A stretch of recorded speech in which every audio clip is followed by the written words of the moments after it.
Welcome back to another episode of the Shout Out Podcast. I'm looking forward to today's conversation because my guest today is a good friend of mine. He is a man of many trades, extremely skilled in each, and a thorough professional, an IIT alumnus and founder and principal designer of Kharu Design. Welcome to the podcast, Menuolhoulie Kire. Thank you, Salih. Thanks for making the time. We're here at Ethnic Table, a place that you've worked on. So why don't we start with you sharing a little bit about the work you've done here and also So when we started Kharu Design, we started with a belief and a vision and a mission. So which aligns exactly with the brief for this Ethnic Table. Okay. Ethnic Table started to reimagine the Naga cuisine. Kharu Design was started to bring the past into the present. Okay. So we had a very good time working on this project, and I'm sure the result speaks for itself here. Very nice looking place. So I guess it was like a perfect match of what you wanted to do and what they wanted also, Yes, right? yes. We'll get more into Kharu Design in detail later on. Why don't we start the podcast with the shout outs that we do. I'll begin and you can follow it up. Sure. My shout out goes out to two very prolific Nagas in the field of sports. First is Menuo the Beast Daho, who recently won the 15th NWA Open Championship. He has, been dominating the local scene for the past half a decade and also competing and winning in multiple international competitions. But besides that, I feel Menuo is the new breed of wrestlers because besides his strict training regimen, Menuo is also has diversified himself into an accomplished athlete by becoming a medal-winning shot putter. And secondly, I want to pay my respect and acknowledge a dear friend of mine, William Koso, who recently passed away in a tragic car accident. William was one of the most, if not the most, qualified people, Nagas, in the field of football. He was the first AFC A license holder. He worked with the I-League club, Aizawl FC, and he worked in numerous positions and different roles, and was currently the technical head of the Nagaland Super League. But more than his accomplishments, I think I want to pay my respect to him as being a very good friend, a very good person. So my tribute to William and condolences to the family. My shout out goes out to Crossway Church and all the people who are struggling, be it in your professional life or whatever. My personal experience, after so much struggles, after so many years of living aimlessly, this is a place where I found true contentment and a purpose in life. So my shout out goes to all the people out there who are struggling, maybe in your professional life, in your personal life, or whatever it is. Seek a place where you can find peace, seek a place where you can find your mission in life. And to Crossway Church, thank you for everything, and I hope you'll continue to grow and help out many more people in the future. That was really nice. Crossway Church, I've been there a couple of times also. Very small, but a small, tight-knit community, and I think the experience that I've had there was also, it was really good. We start, when we do the podcast, we go all the way back. So we start with the childhood. So why don't you share with us a little bit about the early part of your life, schooling, and then we'll take it from there. So I was born and brought up in Koyama. We are 6 boys in the family. 6 boys. Yeah, I'm the third in the family. When I was 2 years old, I went to live with my grandparents. Okay. So my grandmother and my grandfather, they took me in. Every year, one of my brothers used to come and live with me. Okay. That's how I remember. Few years from there, I moved out from my grandparents' home with my mother's sisters. We went to live in the town from the village. Okay. So that's how I grew up. They took care of me, they guided me, and I'm where I am because of everyone who have, contributed to my life and helped me to go through. And how were you like when you were like a kid? I'm curious to know. Like, were you the studious kind, or naughty, or into sports, or what is like? I was not much into sports. When I was a kid, I used to play a lot of football, but I had an injury and I couldn't play sports anymore. Okay. But I was not that very studious kind also, but I was a mix of both. So when I was in school, I'll either be in the first bench or the last bench. So when I'm in the first bench, I'm sitting with all my Bengali friends. And when I'm in the back, I'm with my other friends, and then there'll be different phases of me where I'll either be the studious kind or the very mischievous one at the back. Yeah. So, your studies, I mean, during your schooling days and all, it was mostly in Kohima? Yes. Okay. So, like, I like to ask this, like, to my guests, like, what were some of the things that, different stages of your childhood, because usually it changes a lot, right? Like, what do you want to become when they ask us and all. What were some of the things that you thought about as a kid? See, when I started out, the first memories of that I can recollect of thinking about what I want to become in life was, the first thing is I wanted to become a doctor, as every kid. But towards the later part, you started getting more exposure and more aware of things around you. So I think it was around high school that I started wanting to become an architect. Okay. And that's how I started, pursuing my studies to go towards that field. But didn't turn out that way. But something along those lines, right? Yeah, I mean, it's not exactly that, but something along those lines. So you said you went out to study architecture because that's what you thought you wanted to do, like become an architect, right? So take us through, like, that phase of your life, because that's one part of life where it's so crucial about, like, kids when they're either finishing school and deciding what, where to go, and that's going to sort of define, not to say that just because you take that course you have to become that, but that's a very crucial point of time for them when they take a certain path. So what was your process during that time? Was it like influenced by family, or was it your personal thing, or how was it? No. And why architecture also? I was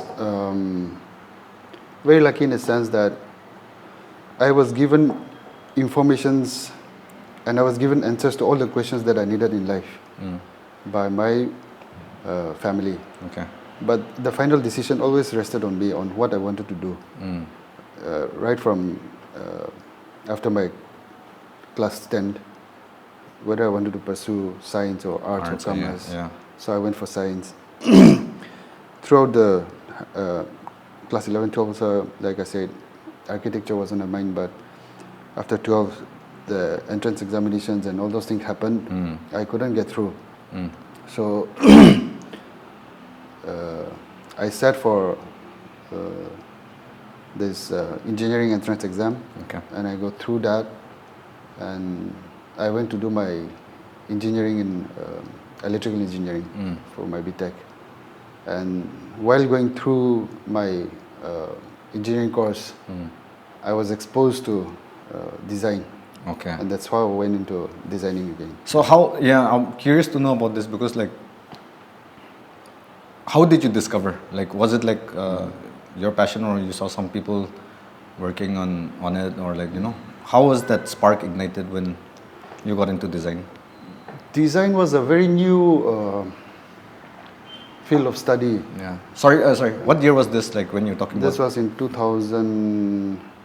around 2007. Okay. 2006, 2007. When you're first discovering that you wanted to get into it. Yeah. So one of our seniors, I did my engineering from NERIST.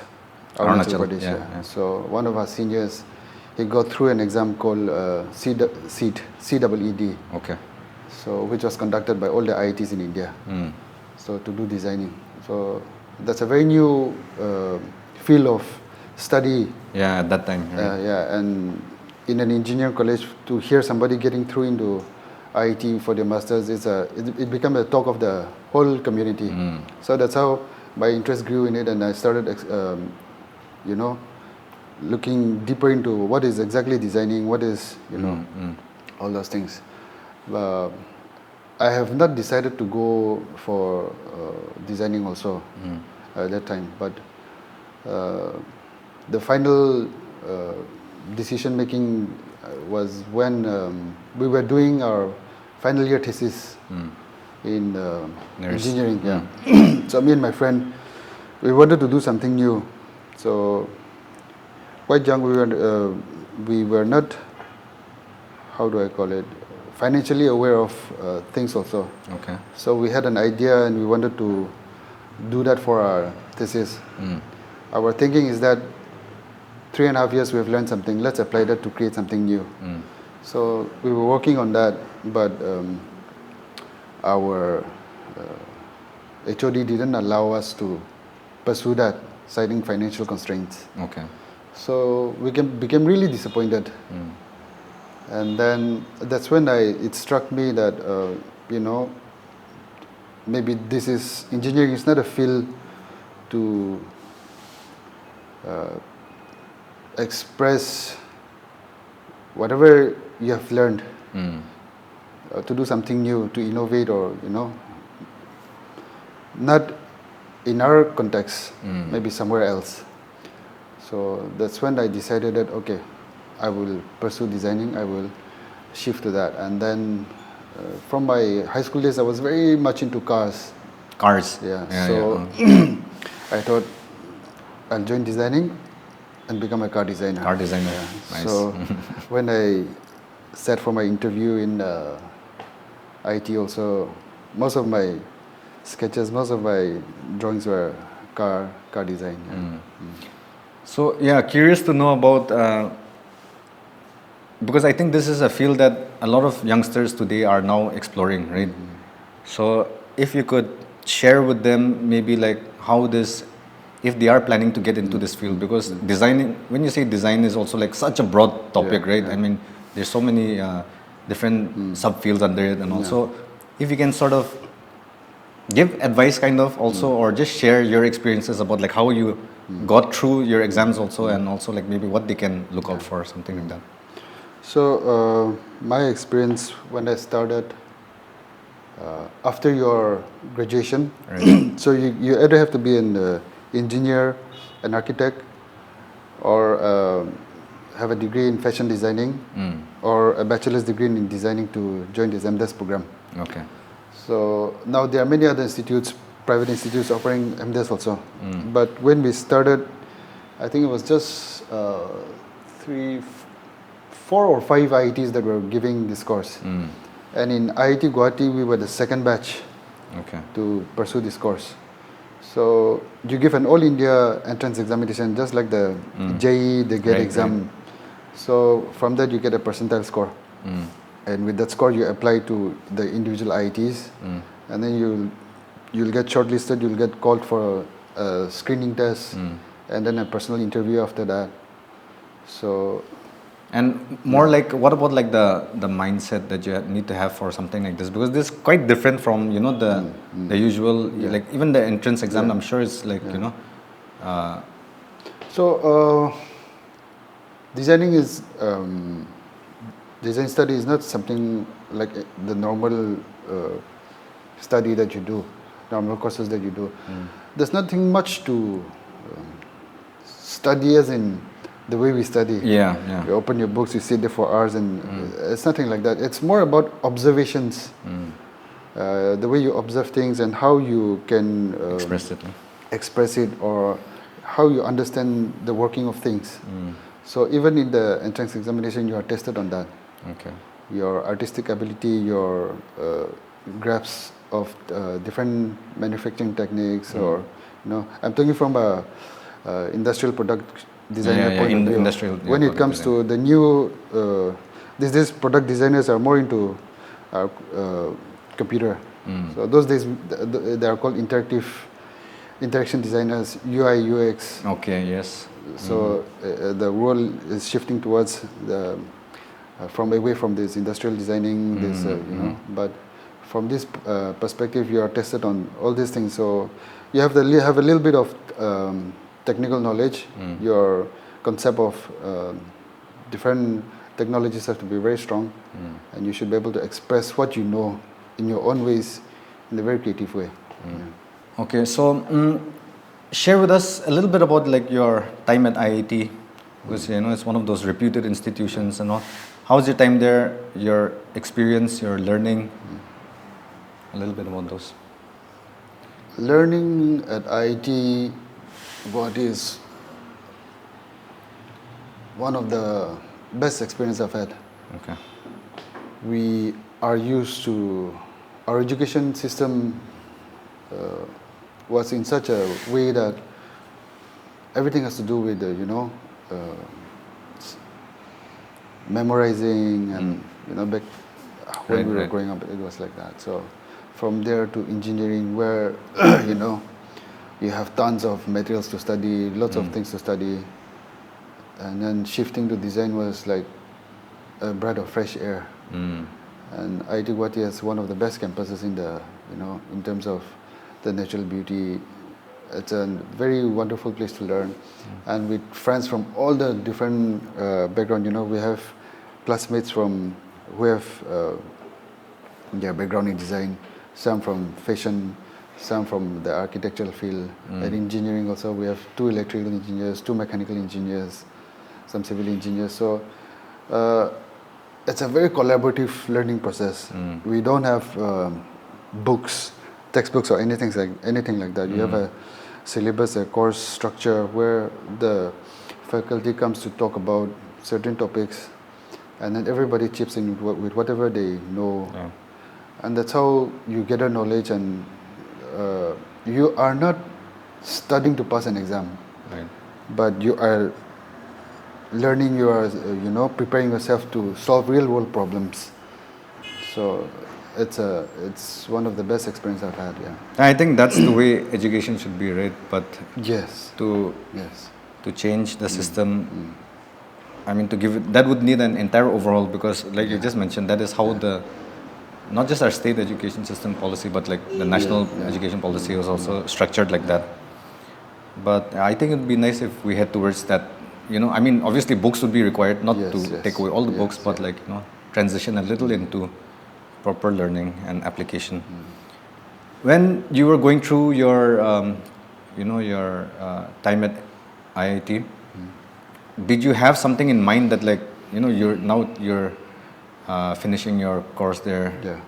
What were you like already planning ahead? Like you want to do this? Like, you said you wanted to be a car designer at first, right? So like, what was your mindset?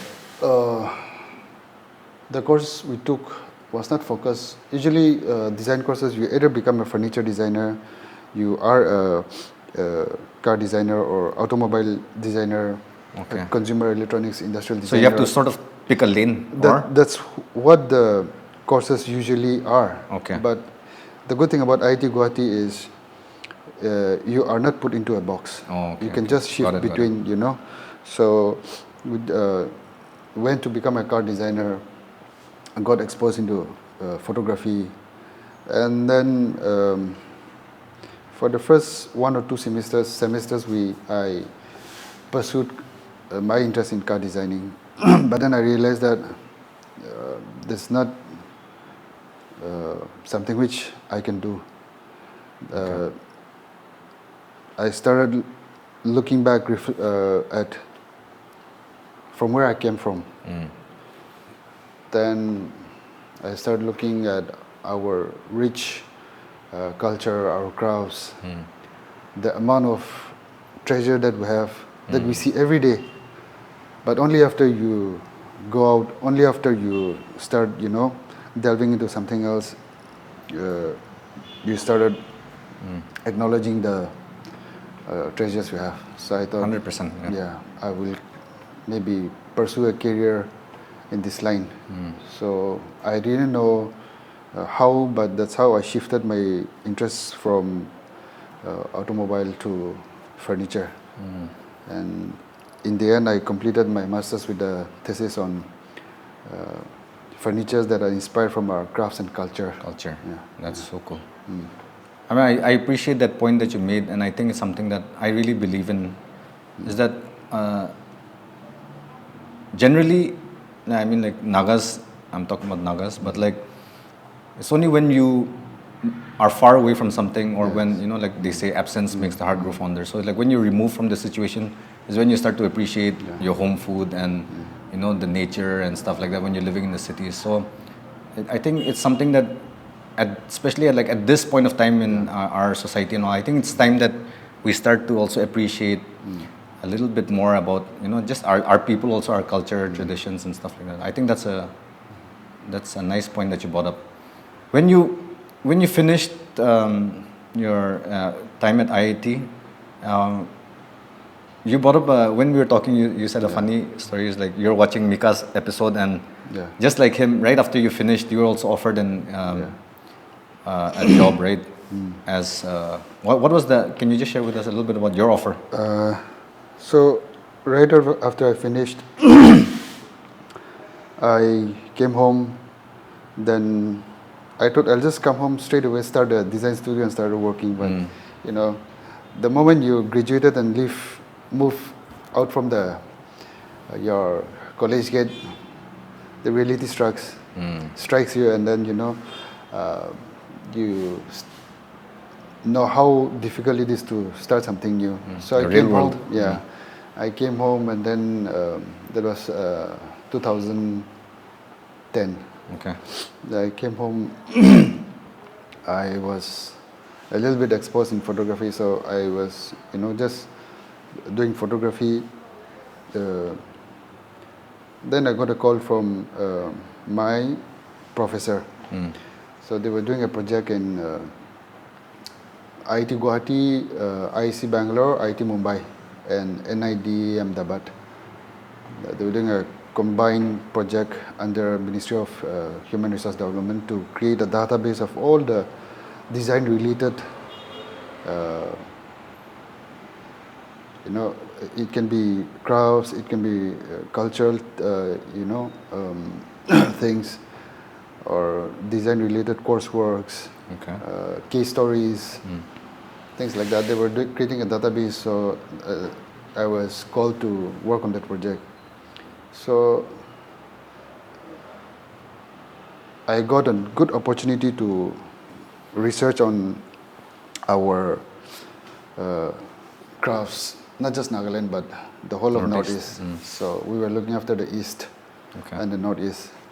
So I joined my professor as his assistant project engineer, and then we were working on that project.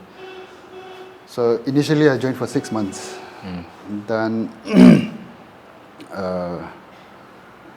added another 6 months to that. So 2010 to 2011, we were working on that. On the same project? On the same project, yeah.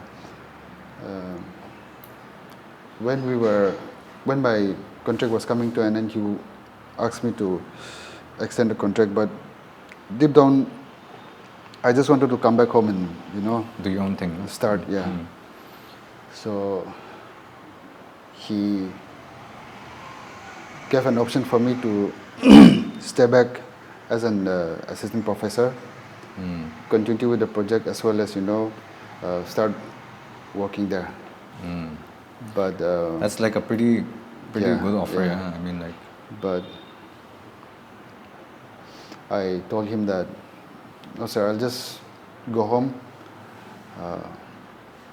I'll try my best to, you know, see what I can do, how much I can push ahead with what I'm thinking of. And then I asked him that, give me, you know, a time frame. Okay. Of how long this offer stands? Yeah. So he was like, you go try out. If you think that it's not working out, you give me a call. So Yeah, that was the story.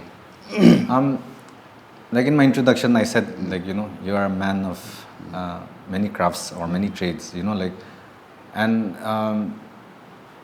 when you finished at IIT, like you had in your mind, like you wanted to do something like Kharu Designs and stuff like that. But I think before that was photography, right? Like photography was what you started with off as first. And then later we'll get into the other things that you do with Live Now and all. But I want to start with photography. Share with us about like how you got into it at IIT, but like how was your experience as working as one of the earlier photographers in Nagaland? So, photography happened. I never had an experience of with cameras or anything like that. In fact, one of the first photographs that of me as a kid, they were taking a picture of me and I was crying. I was scared of the camera.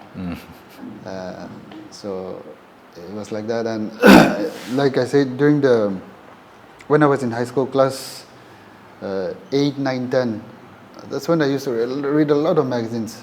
Okay. Car magazines, electronic magazines. Then one day I picked up a photography magazine. Then I started reading into it. I never held a SLR camera in my hand. When you go to photo studios to shoot your passport photos, only then you see those cameras. But I know through reading these magazines, then what is an aperture, what is the shutter speed, what are ISOs and things like that. So that was my initial exposure to photography. Then I joined IIT Guwahati. We were having our cultural festival, the Alchiringa festival. Okay. So the first year when we joined, there was a photography competition going on, and me and a friend of mine, we just went to see. We're just walking around, and then there's a photography competition. Why don't we give it a try? Then we realized we don't even have a camera. So we borrowed a point-and-shoot camera from a friend, and then we went shooting, and then I got the first prize. Okay. So that's how the spark reignited again, and then after my completing my studies, I came home and I was like, there were a few people doing photography. In Nagaland? Yeah, in Nagaland. So I just started taking my camera wherever I go. I started shooting football matches. I started shooting, whatever is happening. This is like a non-paid thing, just you doing your own thing initially. Then professionally, the first paid gig that I did was in 2010, I think. Okay. I shot my first wedding in March 2010. Okay. Yeah. That's like 15 years ago, that's like quite some time back. And over the past, I don't know how to time frame it, but like, we've seen this boom of like so many photographers in Nagaland, right, in this sector. So what is your take? And you've also been someone who's been missing from the scene, right? And you shared with me a little bit about like how you plan to get back a little bit. So what's your take on like the current scene with photographers in Nagaland? What are some of the things you like about it? What are some of the things that you wish changes a little bit? So when I started photography, it was, like I said, just a handful of us. It was not about the money. It was more about, personally, for me, it was about learning stories of people, getting to connect with more people. I was trying to build a network to start whatever is at the back of my mind. So slowly more people started coming in, and then like you were saying, the industry is booming. It started booming. me personally, when I shoot as a wedding photographer, when I shoot weddings, I have to connect with my bride and the groom.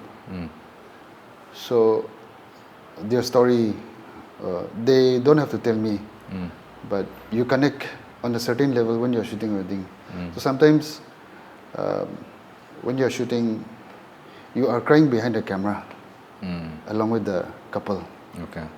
So that's the connection that I want with the clients, and I believe and I try to let it reflect on the work In the photos. So my idea is when the couple is looking at the wedding album on the 25th or 50th wedding anniversary, I want them to flip through the pages and feel the exact emotions that they were feeling. Nice. Not just remembering how I posed them or what joke I cracked to make them laugh, but I want them to connect to their feelings again. So that's how it started, and then photography started moving towards more glamour, more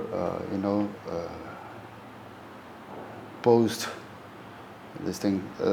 So the market wants what it wants, but I didn't want to twist my art to fit that narrative, because that style. That will not be fair to my client, because I wanted to be what I am, and if the client feels that they see my work and if they feel that this is what they want, then fine. Otherwise, I don't want to promise something and deliver something else. Right. So that's why I slowly moved back a little bit just to see how things will go. And I took a sabbatical of around 2.5 years. So it was not because your occupation with Kharu Design was too much that you couldn't do photography. It was more this reason, or it was a combination of both also. I also feel that if I don't put more time into Kharu Design now, I was just gonna ask that. Yeah. So I feel that this is the right time to, when the photography market is swinging away from your kind of work, maybe I'll just put the time into Kharu Design for now, and then when things turn around, I'll come back. So I feel that the market is slowly coming back to what you liked. More of storytelling. Okay. Perfect way to get into Kharu Design then. Yeah. Hey everyone, hope you're enjoying the podcast. I just want to say thank you to everyone as usual for your support. If there's anyone out there who wants to continue to support us and at the same time promote your brand, please feel free to contact us. This episode of the Shoutout Podcast is brought to you by Kharu Design.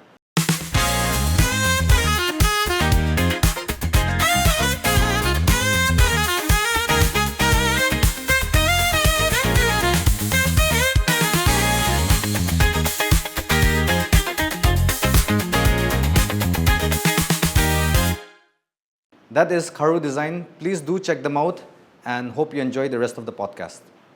This is your main thing. You said it was at the back of your head from your IIT days, like you wanted to start something like this, incorporate our culture and stuff like that. So the genesis of it, let's start with obviously you had an idea. How did you, what was your thought process of was it directly with furniture or just share with us the conceptualization stages of Kharu Design? When I was doing my thesis and I was working on our culture, our crafts, Okay. I slowly started realizing that we have so much to offer. We have so much we can do. Didn't know how to start, but I thought that this is the line I want to pursue. So came back, like I was saying, was moving around with the camera doing photography and slowly at the same time trying to build, trying to learn how to start. So when I was starting, I sat down and decided on this name, Kharu Design. So Kharu is the Yeah, for those who don't know, if you can just... Kharu is the traditional gate that you find in every Angami village, and for me, I wanted Kharu Design to be the gateway to explore between the past nice. and the future, meeting in the present. So that's how Kharu Design came into being. I started using the name, but we were not creating any products or anything. Okay. I'll just create some concepts and post it on Facebook, and then once or here and there I'll get projects to design some logos. So I do a little bit of graphic designing also. Okay. Do some logos, design some books, things like that. That's how it started. Then we started, I thought I'll start in Kohima. Then I was building a small studio room with my grandfather. So he got diagnosed with cancer. Okay. So I thought I will try to build a studio with him and also learn the crafts from him. So what we do is during the daytime we'll just work together. I'll set up my camera, he'll tell his stories, then we'll work. And what was he into? Like, was he a craftsman or was he? Yeah. Okay. Yeah. So even during my childhood, I remember he used to build all these wooden houses in Kohima. So they used to do that. He and his friend, they used to have a business like that. Oh, nice. So I used to follow them when we were having our summer break and all. I'll go them to their work site, stay with them. Then there's a story that one day, one of the projects, they completed their projects and they get paid, but I was not paid. So I started feeling bad and started crying. So the client had to pay me some money also. So that's how I got, those early exposures will also have something to play with, in the end. So maybe it was ingrained from that time, and you just didn't know it also. Yeah. But So unfortunately, before we could complete that, my grandfather couldn't work anymore. So the project was kept on hold, and then Kharu Design started moving towards the proper how we started. Like what it is now today, right? It started moving in 2013 when I joined Nagaland Bamboo Mission as a design consultant.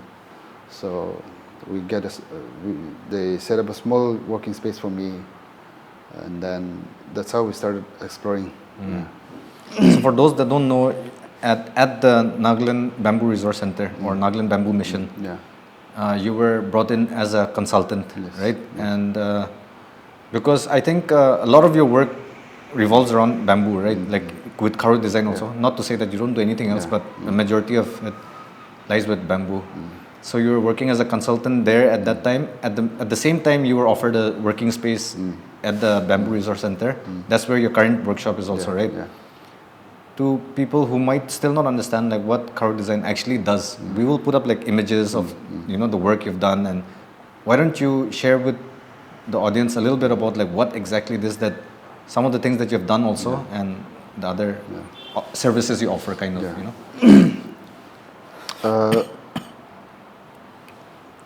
My area of interest when we started I was mainly into furniture. Okay. I wanted to tell stories through furniture. I still want to tell stories through furniture.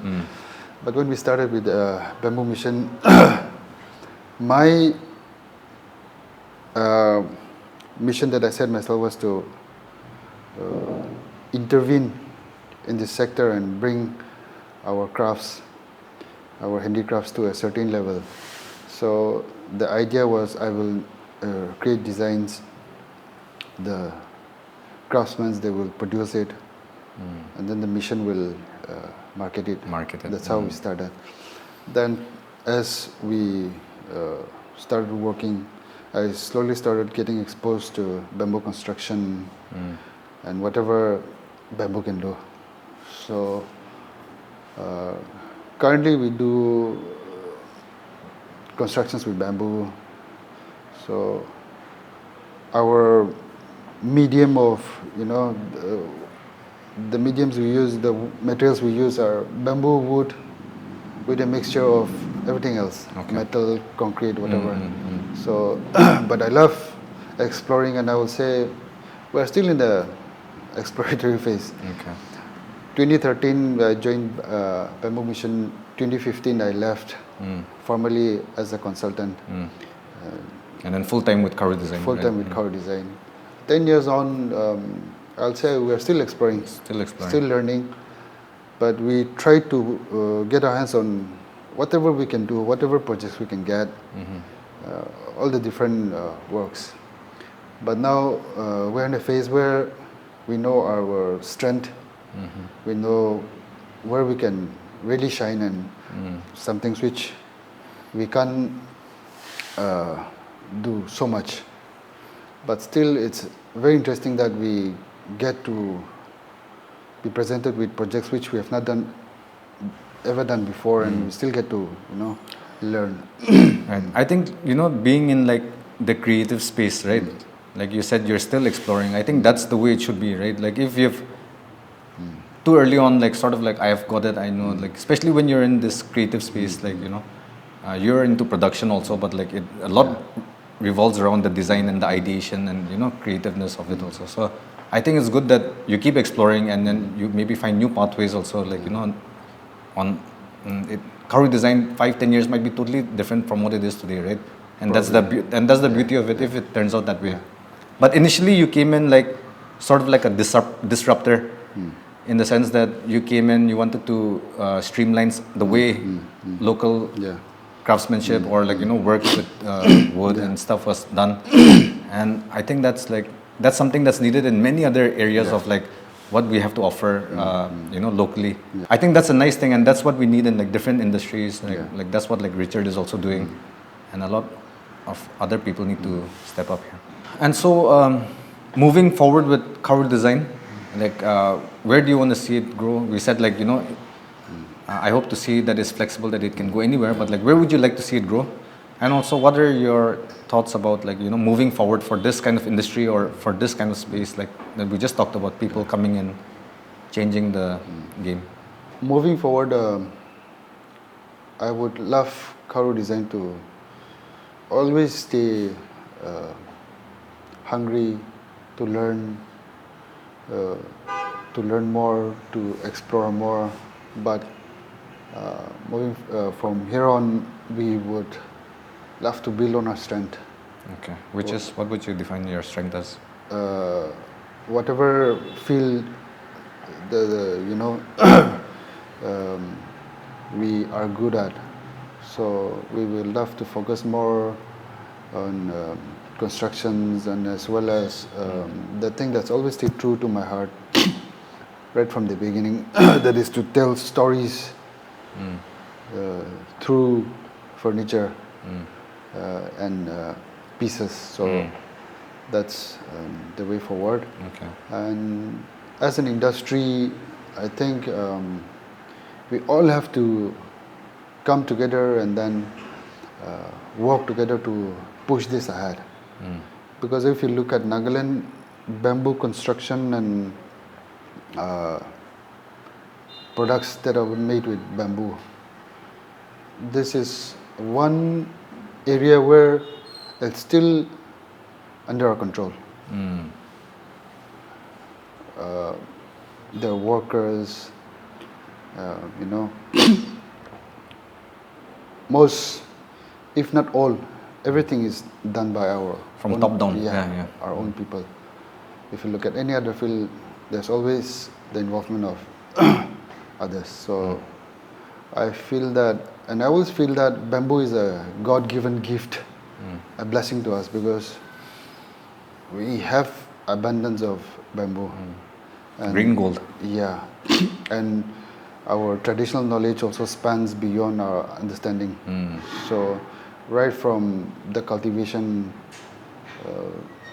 the traditional knowledge of when to cultivate the bamboo, and if you analyze it with a little bit of science behind now, it's amazing. So we are blessed with that. So I think we should really come together and work on that, because we really need to have a collaborative spirit. So when I'm doing something, when I'm creating a product and I need your help to create a part of that product, that's required. And what usually happens with our people, with us, is that if we're collaborating on a project, I'll always think that you're getting more than me.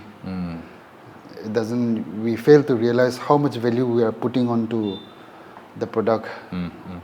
And then that's how many partnerships, many collaborations fail. And in this present world, a person alone, business alone cannot do much. It's a collaborative role now. So even among the craftsmen, even among the artisans, that's required. So I think we should come back together, work together, and then lift this industry up.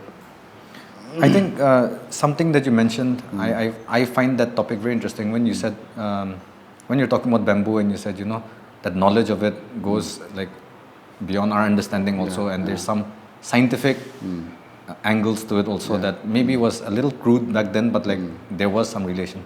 There's this thing that that I like to call it ancient wisdom, like what our forefathers knew about certain things.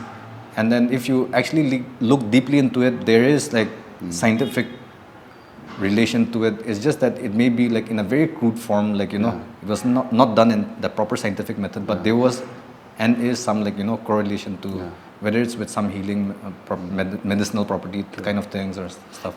Very interesting topic that. Let's move on to this thing, live now.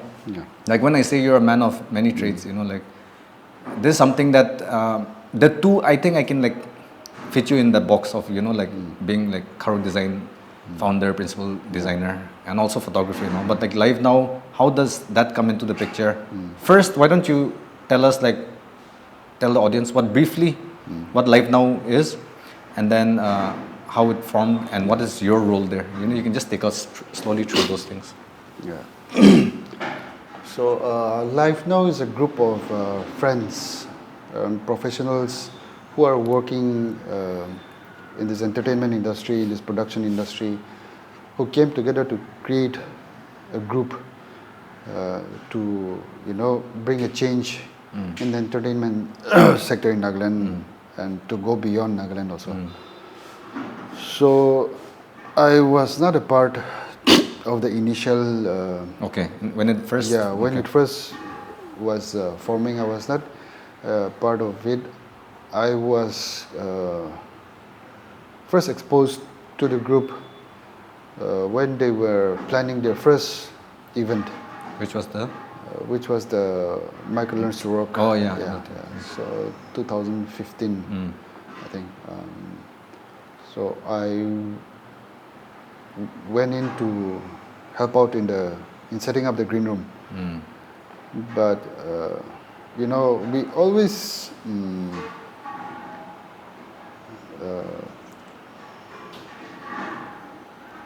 we think life is how do we call it? We don't usually plan things like this, but there's always someone up there who is planning for you. So he puts you where you need to be at the right time. So I went in there, and then I became a part of the group. I joined as a member, and then we started. And when I joined, I was helping out in the creatives. So Rokover Vihenyo, he was the creative head. I was assisting him. And then few years down the line after he left, I started looking after the creative side of the event.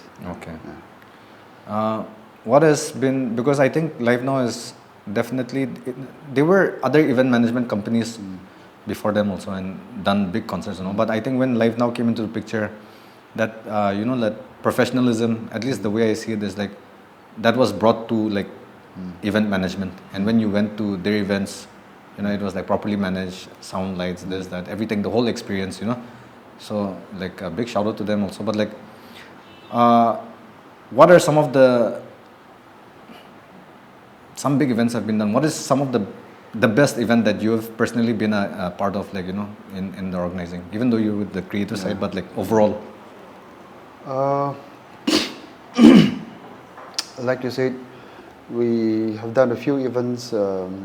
Some notable ones were Michael Learns to Rock. We did Eric Martin. Yeah.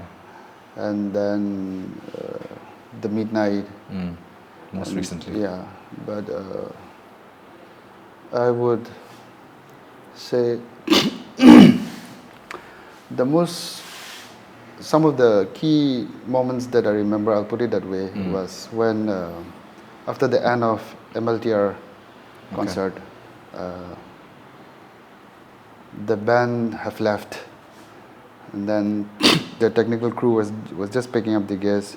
People were leaving, and Nagas, we love their songs, we know all their songs.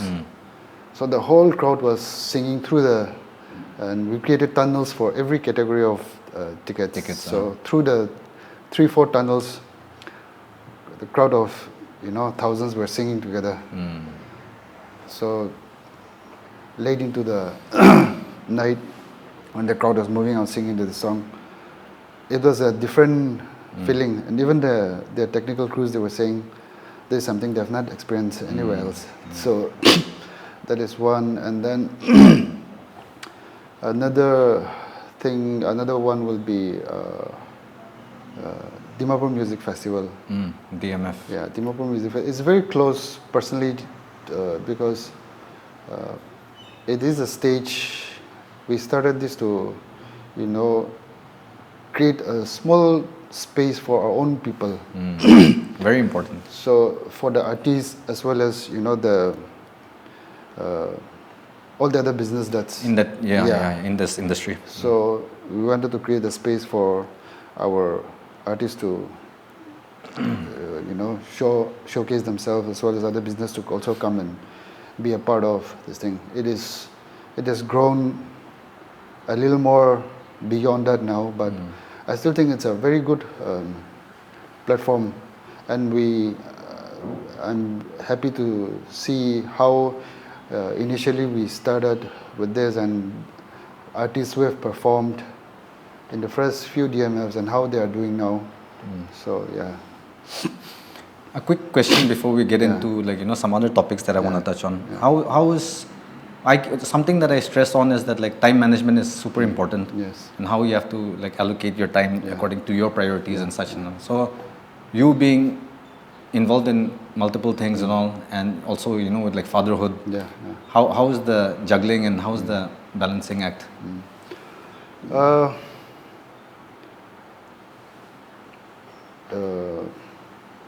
Fatherhood, like you said, fatherhood is one of life's best teacher. So with respect to time management, after becoming a father, every hour, every minute is precious now. 100%. So yeah, right now I've taken a step back from work after my daughter was born. So both me and my wife, we decided that we will look after her for the initial years.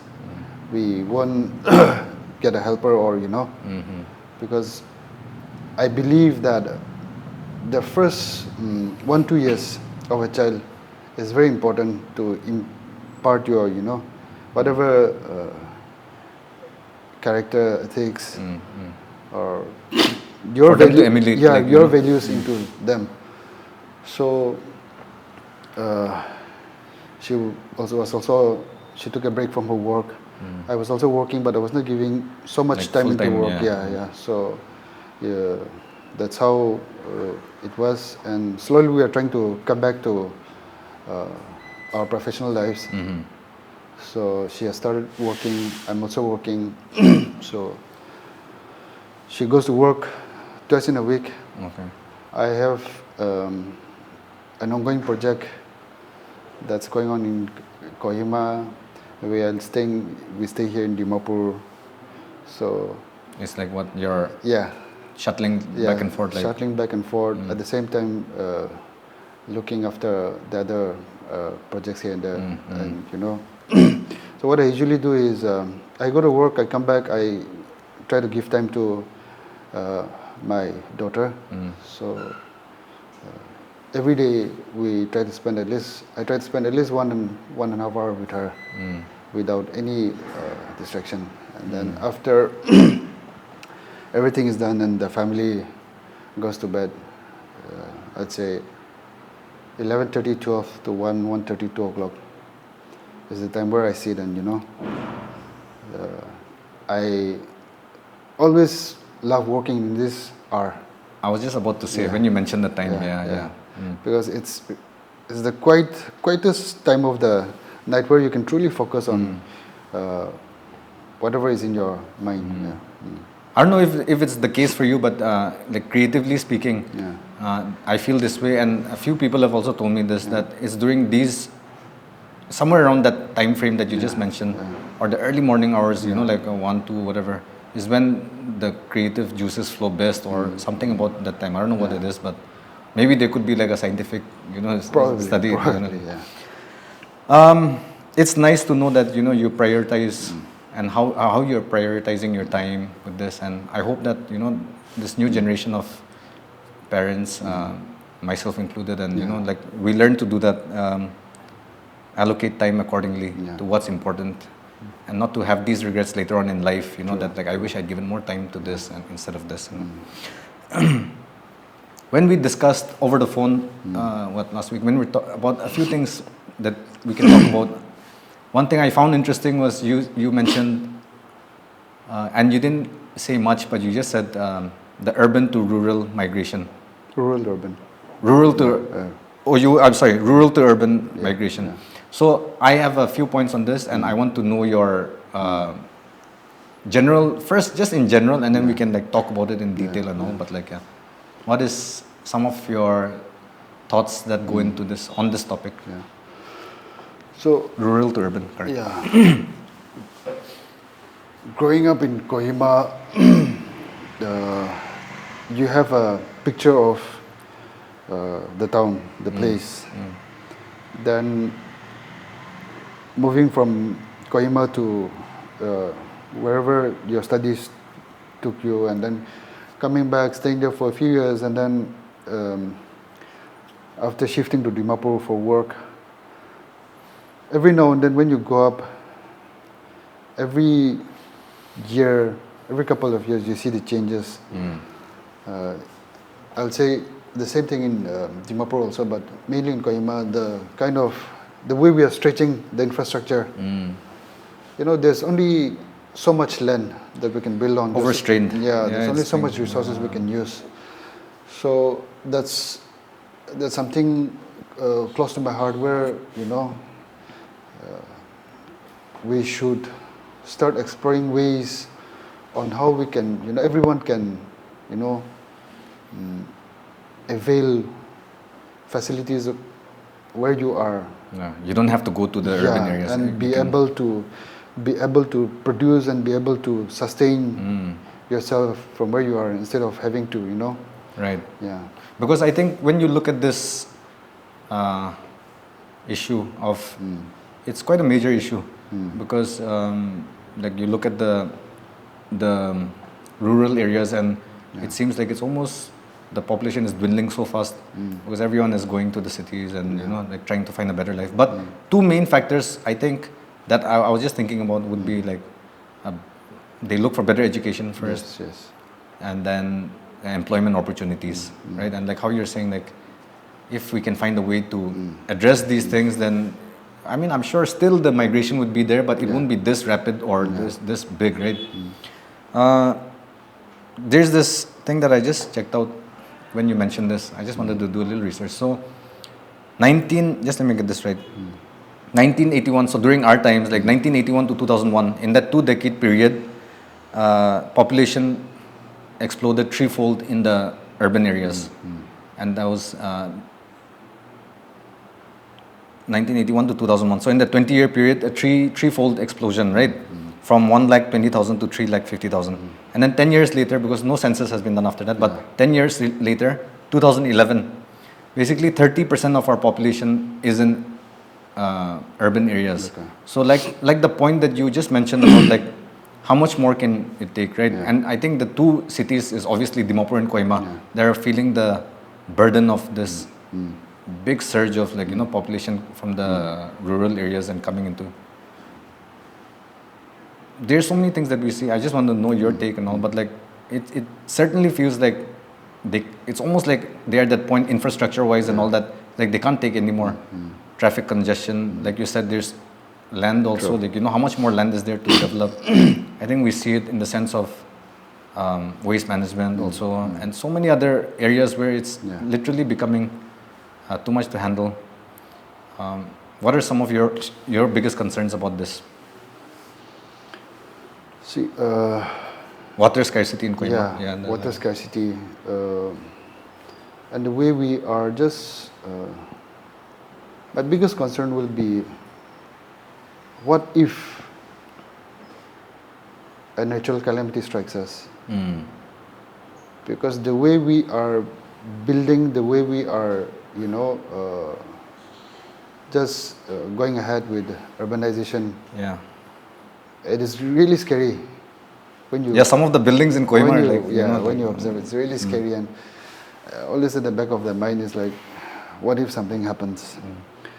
So, and we have a 5-story tina building, and then you mentioned pollution also. That's another very, because it's only when you have a child that you start thinking about all these other things, right? All these futures. What kind of a role are you going to leave to them? So, I think it's high time we start, our generation, I think it's time for our generation to come together and, we're not that young also now. Yeah. We still feel young. So I think it's time that we come together and, start working to solve these issues one at a time. Yeah. I mean, besides the physical aspect of it, like, that infrastructure, traffic and stuff like that, I think one problem that I find, and this is something that I admit because like I'm also like third generation, born and brought up Dimapur and all. So like there is this disconnect. And I won't speak for everyone who's been brought up in the cities and towns, but like there is this disconnect with our traditions and our cultural, the way of the knowledge also. And there's this disconnect, and it depends. Some people make an effort. Maybe I didn't make a big enough effort, but like but growing up in the cities, that sort of gets lost a little bit. And so I feel that is one major thing, besides obviously the thing that we can see, which is traffic congestion and this and that. You, in the beginning, because we like to look at solutions, like talking about problems is easy. It's always easy. You talk a little bit about like how do we find a way to sort of if not fully reverse this trend, but slow down the pace of it and sort of repopulate the rural areas. What are some of your, like the way you're looking at it? See, some of the ways we can go about it. When we were talking about the problems, you mentioned two reasons, and I also was feeling the same thing, that two major reasons why people move from the rural villages to the towns and cities is that to look for better education, to look for better livelihood. Healthcare also. Healthcare also. When we look at the other, beyond the state, it's a different story. But I feel we are still blessed in this field that, before I go into that, when it comes to education now, I think Uh,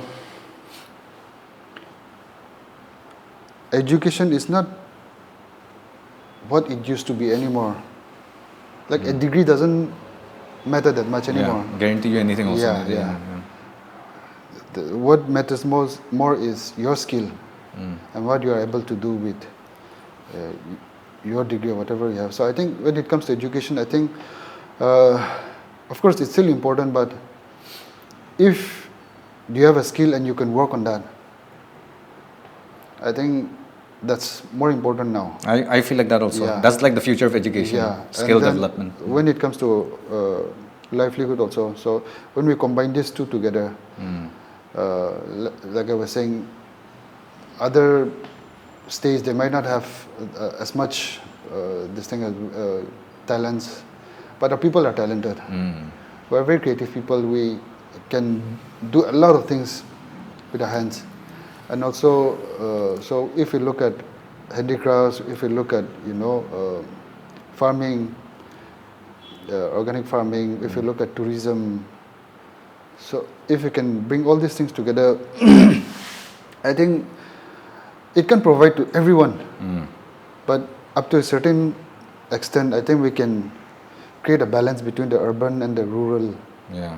So that's, I don't know how the solution will be, how the answer the exact solution is, but I think this is one way to go ahead. And when you're mentioning that we are good with our hands and all, there's another thing, like generally I think Nagas are very good, like with craftsmanship and stuff like that. If not on a professional level, at least do it at home kind of thing, which I am also very bad at. But like another case is like your cousin and my brother-in-law. He's also another person who's like really good with the hands. So I think it's just one of those city boy problems, when you lose that sort of, because you're not brought up too much around that kind of activity also. When you touched on education, I think I did this interview with Mr. Shanovas way back then about like that lighthouse project, which was supposed to be sort of transform education, at least government schools in Nagaland, and also that hasn't really, I don't know what's the situation with that, but that hasn't started yet. But I think we need to hold the government more accountable, because they have the most number of schools spread across the districts all around the state. They have better funds than private school owners and all. The teachers also need to be held accountable. They are paid better than all the private school teachers. So when you put all these things together, I think the state of the condition of the schools, and it should be on a much higher level. And that is maybe one of the ways when, at least with education, right, that they don't have to seek private schools in Dimapur and Koima, and these can be like the standard, instead of just being in the last option. And I mean, there's so many other things that can be done, but it's not an easy task. But I think the important thing is that we talk about it, and explore the potential. And maybe it's through just a podcast like this, where like an idea is sparked or something like that can lead to the solution. I think this would be a good way to transition into our next topic, which is civic sense, right? Civic sense, or rather the lack of it, unfortunately, in our place. And there's some separate topics to talk under civic sense, right? But it's not just this big surge of migration that's happening, where like urban to rural areas, but it's also very rapid and so fast, right? That could it be one of the reasons where this is also adding to the lack of civic sense in general over so many things. And this is not, I just want to make it clear, this is not to say that people coming from the rural areas are like, uncivilized or anything like that, but it's just there are different etiquettes in the cities, and likewise also when we go to the villages also, we also would be lacking certain etiquettes of how to do things or how to act also, right? So first let's start off with like, your general thoughts about civic sense, or rather the lack of it. I would say it's not about difference in etiquettes of rural living or urban living. The problem is not about people moving in from the villages here and then, their line of thought and our kind of living doesn't, match. But I think it's to do with the basics of living as a human being, respecting others, empathy with others, and being helpful. Before you do something, think about, is this going to create problem for others? So in your day-to-day life, I think it's not about, nothing to do so much about,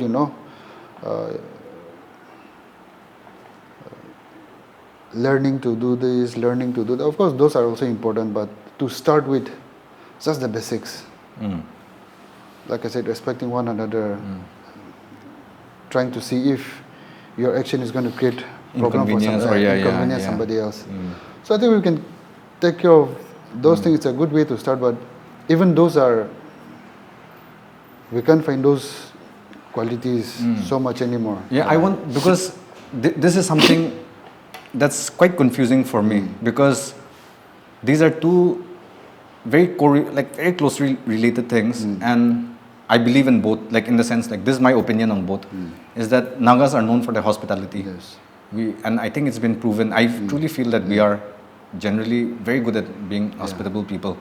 But at the same time, I hate generalizing, but to a large extent, there's a dear lack of, civic sense within our state. And why is this happening? When they're sort of like very, closely related. To be a hospitable person, you have to be caring for the other person, have empathy, like you said, and stuff like that.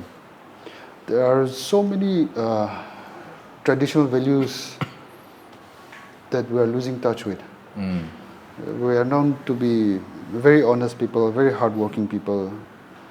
So we are losing touch with those things, and those are reflecting on the problems that we are facing now. Somebody driving in front of you just throws out a waste from their car. Right. Somebody parks right in front of your gate, you can't move out. So all these small things where everyone is just for themselves. Nobody is thinking about the other. So is that like the characteristic of we're not a big city, but like the big city syndrome, like everyone's in a rat race. They're all focused on themselves and want to climb up the ladder, and everything else goes out the window, right? But then at the same time, you look at a country like Japan, where they're all still the same, all very busy and all that, but somehow they have this ability to have the highest levels of manners and respect for one another and the environment and such. What is your biggest which one is it that's your biggest issue under this broad category of civic sense? Is it the littering, the driving etiquettes? For me, it's driving etiquettes. That's one of my biggest I also say the same thing. In living in Dimapur, it's driving etiquettes. Yeah. Somehow in Kohima, I mean, not to do this whole comparison thing, but to an extent, right, people follow rules. Yeah. Whereas here is like the Wild West, at least in terms of traffic. In Kohima, there's no space to break the rules also while driving. Yeah, but somehow some certain section of people manage to do it all the time. In Dimapur, with the development in infrastructure, it's become quite a difficult situation. I think we have to, bring things into place, especially with those auto, especially in the highway, 4-lane is auto. It's, I think it's our responsibility also to educate them. Because it's not always about threatening or rolling down your window and shouting also, which we used to do quite often. But sometimes guilty, you have to, But I think police, in the sense the traffic police have their duty. They do it also. I've seen a few signboards here and there, but I think dissemination of information is very important. Yeah. And my whole point in the beginning was about like coming from rural areas, about is especially in things like driving and all, which forget the people coming from the rural areas. Dimapur people and Kohima people also have never had a 4-lane highway ever in our state before. So when you talk about like knowing which lane to take, overtaking lane, if you're driving in the fast lane or the slower lane, you know, indicators and basic things that you can't really expect everyone to know also. The whole system of having our driver license, how we obtain our driver's license here is also a joke. Yeah. And so I think that's a big concern for me. Besides, more so than the irritating part and getting angry in traffic when you see people just, is the seriousness of like how many lives are being lost also on that stretch, that, you know, the Chumu stretch. And most of it is because of very silly reasons, you know, people driving the wrong way just because they want to not take a long, you know, go another 500-600 meters to take the U-turn, and they think they can just quickly do this. And it's an issue that needs to be addressed. I think the concerned department, whether it's traffic police or if any other department is involved in this, should disseminate the information more strongly and let it reach, like you said, the auto drivers and even the, you know, the general public. I think we really missed out on a very good opportunity to do this, because when our 4-lane, both the Purna Bazar to Chumukidima and from Patkai to Kohima, when it was getting constructed, we all went into lockdown. So there was a big reset button that was pressed, and it was opened as the lockdown was open phase-wise. So with the minimal, with the controllable amount of traffic at that time when we were opening up, things could have been started in the right way. Yeah. You know, and so true. Yeah, once we started that, people would have picked up, but it didn't happen like that. And I remember, if I'm not wrong, it was one of the videos that was done by video that's done by the Dimapur traffic police, I think, where they were showing traffic rules, and then I think in one of the video it was shown overtaking from the left also. Okay. I didn't see that video. After that, maybe it's not because of that, but as you were driving, like you were saying, people overtaking you from the left, right, wherever they find the gap, that's pretty dangerous. That's how it's coming up. But I really wish we could have started when lockdown was just opening up, when we could have started, because that was the perfect time, right? Yeah, everything was empty. It just started with few cars. Yeah. We could have. And also, just adding on to that point, is that was the time when like SOPs were being sent out, and because it was a very unique point of time with everyone at home and scared also, everyone was reading the SOPs properly, right? Like, so that would have maybe been a perfect time to hammer it into people's heads that, like, these are the rules and stuff, at least the most important ones. I think like one thing that I find quite irritating is the inability for people to wait for a car to cross. Yes. When you're in town. Yes. I wish this is like, I'm just gonna try and spread this message to anyone who drives a car or knows people. It's like, it's not gonna, even if you are in a rush, like, letting one car back out and giving them time to back out and then move ahead, that's not going to, like, change much in the grand scheme of things, right? And also to let pedestrians pass when it's in a busy intersection or something like that.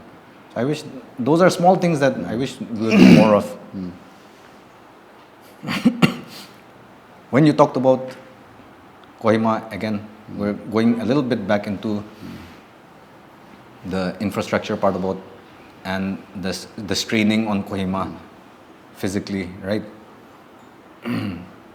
Do you see, like, this is just your opinion on it, do you see a way out of how Kohima can sort of keep up with this because it's not like it's not like that it's stopping, right? People are still coming in. Literally, house hunting is like impossible. Like, you don't get apartments in Kohima. Traffic is like that. So do you see any way out? There's always a way out if you look at the right way. I think. But like for Kohima, wouldn't it be? I mean, especially with the space congestion. I mean, like that's my thing with roads and houses. Yeah, we just have to expand, as in move out to new areas, but Like the Secretariat area. yeah. I mean, like how it's But at least. I hope wherever we are building next, wherever we are moving next, we will learn not to make the mistakes of what the current this thing is. So in Kohima we live in outskirts, so places where our grandparents used to cultivate. We are living there now, so it's very less populated. So what we are in our locality, what we do is we are making sure that every new house that comes up has a parking. Every new construction that's happening have a place to park. That's has really important. Yeah, so that we at least leave the main road for public. So in that line of thought, if we can start implementing small changes. Yeah. It sounds small, but then when you add it up, it's like Yeah. a big thing. I think Mizoram has that rule, right? Where like if you don't, so, I think it is Mizoram. Like if you don't have a parking space, then you're not allowed to have a car, like in your compound. I think that's quite hard to implement, like straightforward right now in Kohima, but something like what you're doing in that locality. And just something came back to me about just moving back again, even further to the like when we talked about the solutions about how to stop the or try and reverse the trend a little bit. Is this?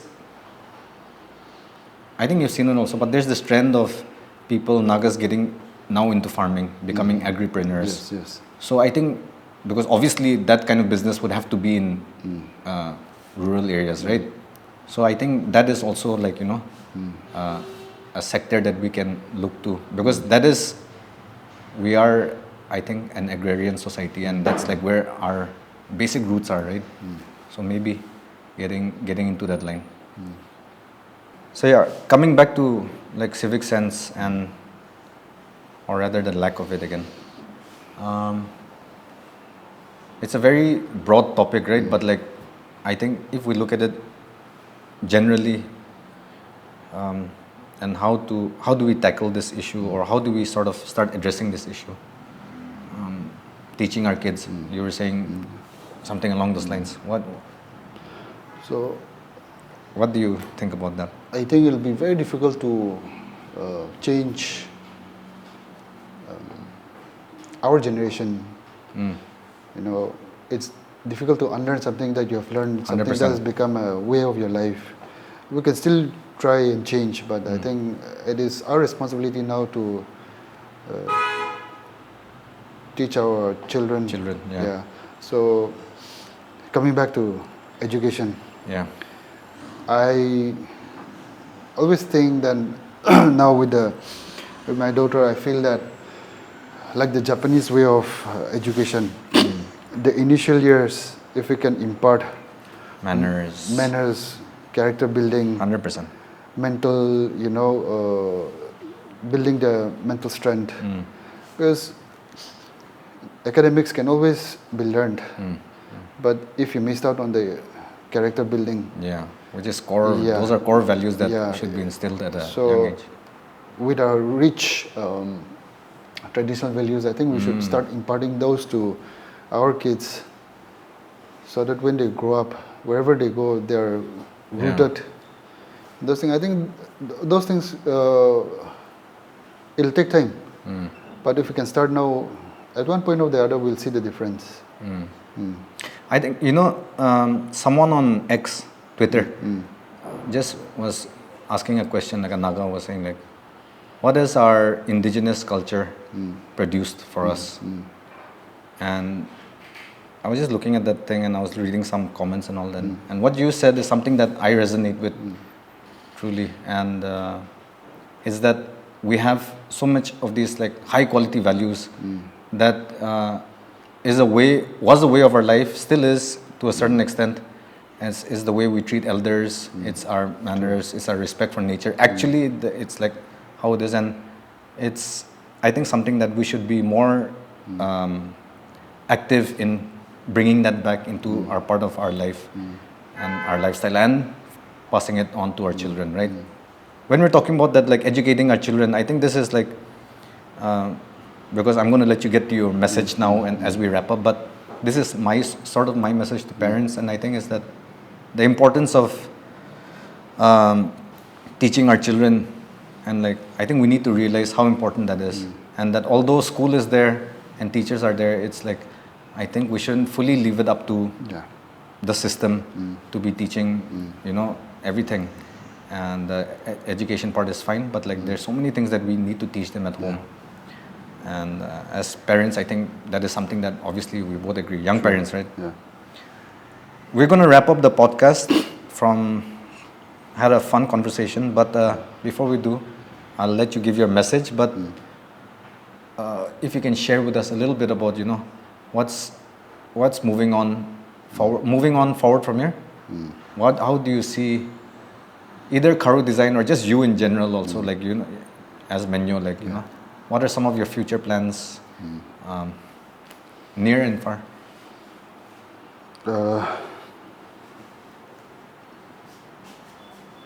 Going ahead from here,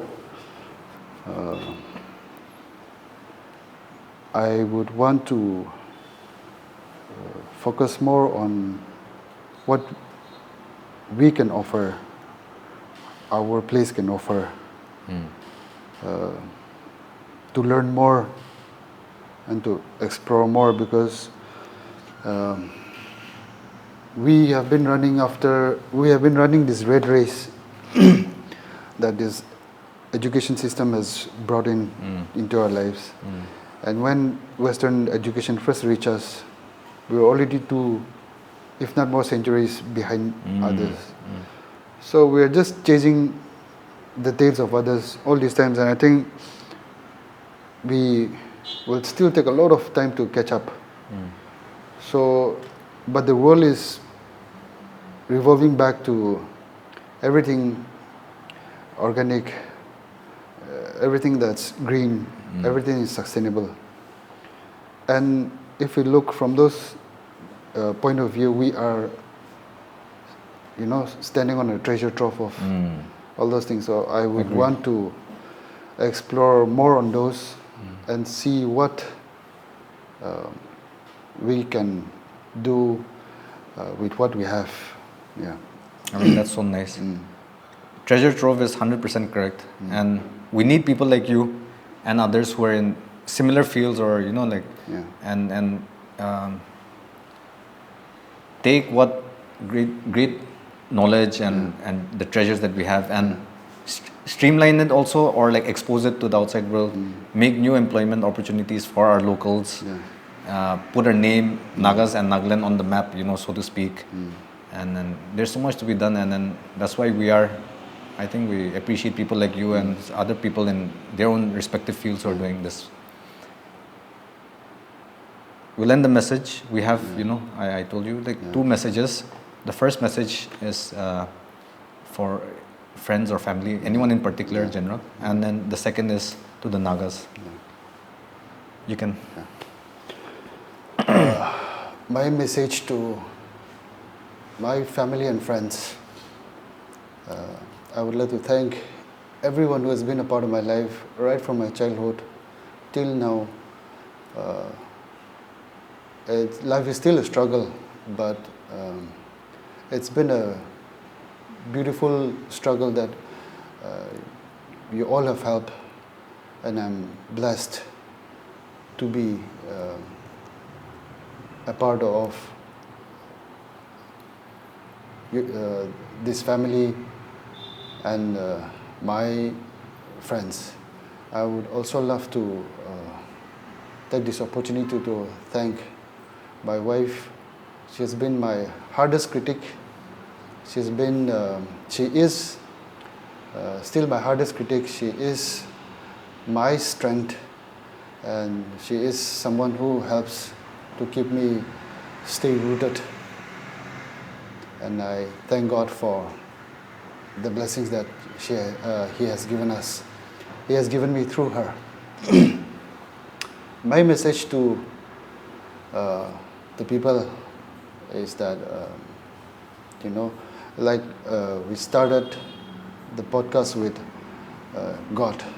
So I would say that, there are two Bible passages that always stayed with me. Matthew 6, 26 to 34, where it says that the birds doesn't have to sow or reap. Even the flowers doesn't have to, the blooms so beautifully, they're here, but they're thrown into the fire tomorrow. But even Solomon was not dressed in their grandeur. So why should we worry about what to eat, what to drink, or what to wear? And another verse is Jeremiah 29:32 that says that, for I know the plans I have in store for you, plans to prosper you, not to harm you, and plans to give you hope and a future. So growing up, mentally as a, you feel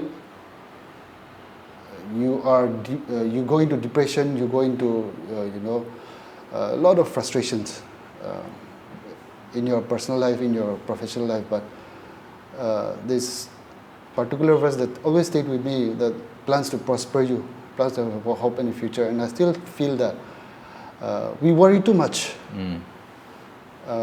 Every day, if you can just learn to not make the same mistakes as yesterday. Every day, if you just learn to redo whatever mistakes you have done yesterday and try to be a better version of yourself today than yesterday. And like the Bible says, tomorrow will take care of itself. And it is very important to find that true contentment, true the peace within yourself. Only then all these changes, all these things that we are talking about, those will happen, because only once you are content with yourself, then you can be honest. You cannot think about, getting more than what you deserve. You can only then be, you can stop being greedy.